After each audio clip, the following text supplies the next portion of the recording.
Ok. Oh, ça me coupe. Qu'est-ce que ça, Guilhem, t'as un souci? Bah, ça fait la 3e fois que ça coupe là, je peux plus travailler du coup. Oh, attends, c'est que t'as bien internet, attends, je vais juste vérifier un truc. Ah bah oui, t'as ta table ARP qui a encore sauté. Attends, je vais te préparer ça. Voilà, ça y est, c'est réglé. Ouais, t'as fait quoi? J'ai juste rebidouillé un peu la table ARP, t'inquiète, y'a pas de souci. Là quoi? Non, t'inquiète, je vais t'expliquer, ça à faire. Ok, bon, je vais aller chercher Tom.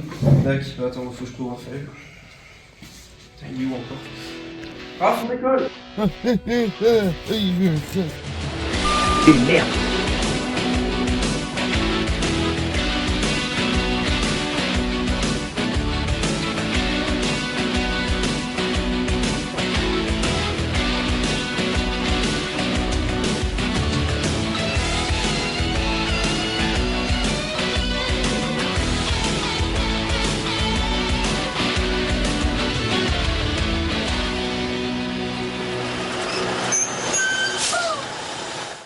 Une table ARP, qu'est-ce que c'est?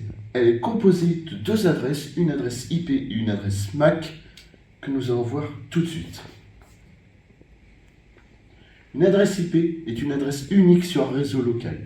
Celle-ci est composée de 4 octets, chacun composé de 8 bits, tous en binaire. À côté de ça, du coup, nous avons l'adresse MAC qui ressemble à ceci. Elle est affiliée à la carte réseau de votre appareil informatique et est divisée en 2 parties. Nous avons la partie gauche qui est celle du constructeur, qui sera unique pour chaque constructeur de la carte réseau. Et de l'autre côté, nous avons le numéro de série qui lui aussi sera unique dans le monde entier, même si c'est le même constructeur qui construit cette carte. Et le tout est codé sur 48 bits. Ah, ça doit être réglé, je pense. Non.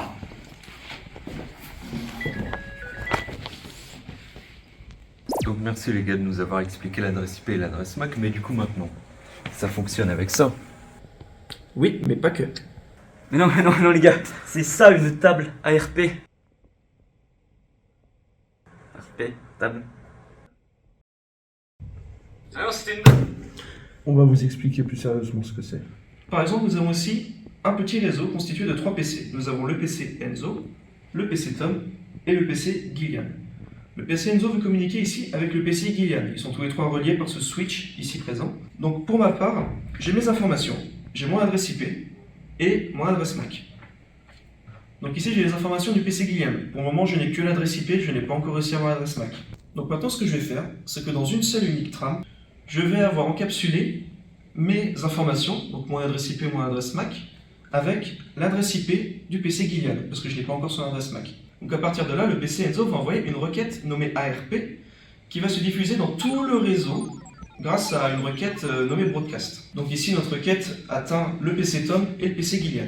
Donc étant donné que le PC Enzo recherche le PC Gillian ici va répondre « c'est moi, je suis PC Gillian ». Donc le PC Gillian renvoie sa requête ARP vers le PC Enzo, qui va renseigner l'adresse MAC, du coup qu'il manquait pour communiquer, dans sa table ARP. Donc là, à partir de là, PC Enzo et PC Gillian sont désormais connectés et vont pouvoir communiquer ensemble sans embêter tout le réseau en diffusant des trames de broadcast. Donc voici comment fonctionne une table ARP sur ce qu'on appelle un intraLAN. Donc si je comprends bien, l'ARP on peut s'en servir dans un réseau local, mais est-ce qu'il n'y aurait pas moyen de s'en servir en externe sur plusieurs réseaux par exemple?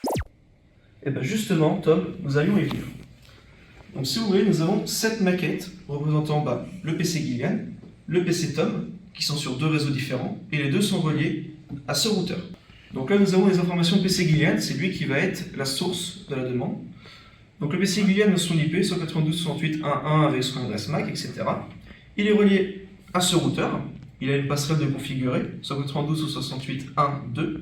De l'autre côté, nous avons le réseau 172 avec le PC de Tom, qui a une IP en 172.16.0.10, on ne connaît pas son adresse MAC. Et cet ordinateur est configuré avec une passerelle 172.16.0.254.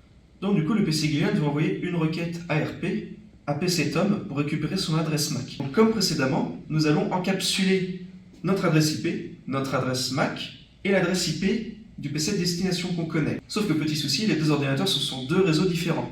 Étant donné que le PC Gillian n'arrivera pas à avoir le PC Tom directement, il va d'abord contacter sa passerelle. Sa passerelle lui dira que c'est son adresse MAC que PC Gillian doit utiliser. Donc, la requête ARP retourne au PC Gillian. Le PC Gillian renseigne donc cette information dans la table ARP, disant que cette adresse MAC correspond à l'IP qu'on souhaite atteindre, et le PC Gillian renvoie donc sa nouvelle trame au routeur. Le routeur désencapsule notre trame afin de récupérer l'adresse IP de destination, car lui ne sait pas où est-ce qu'il doit aller. Il réencapsule et cette fois-ci envoie au PC Tom la trame qu'on voulait. Et donc du coup, inversement, le PC Tom, pour contacter le PC Gillian, devra renvoyer à sa passerelle l'information. Le routeur désencapsulera à nouveau le paquet afin d'avoir l'adresse IP de destination, qui sera ici du coup le PC Gillian, et transmettra le paquet au PC destinataire. Donc voilà du coup comment fonctionne une table ARP dans un réseau interLAN. Salut les gars. Salut les gars. Salut les gars. Salut. Ah, merci pour la vidéo, c'était carré, compris, j'ai tout compris. Franchement là, Je suis un pro, c'était vraiment pro. Merci les gars. Et ben vous voyez les gars, la table RP, c'est pas bête.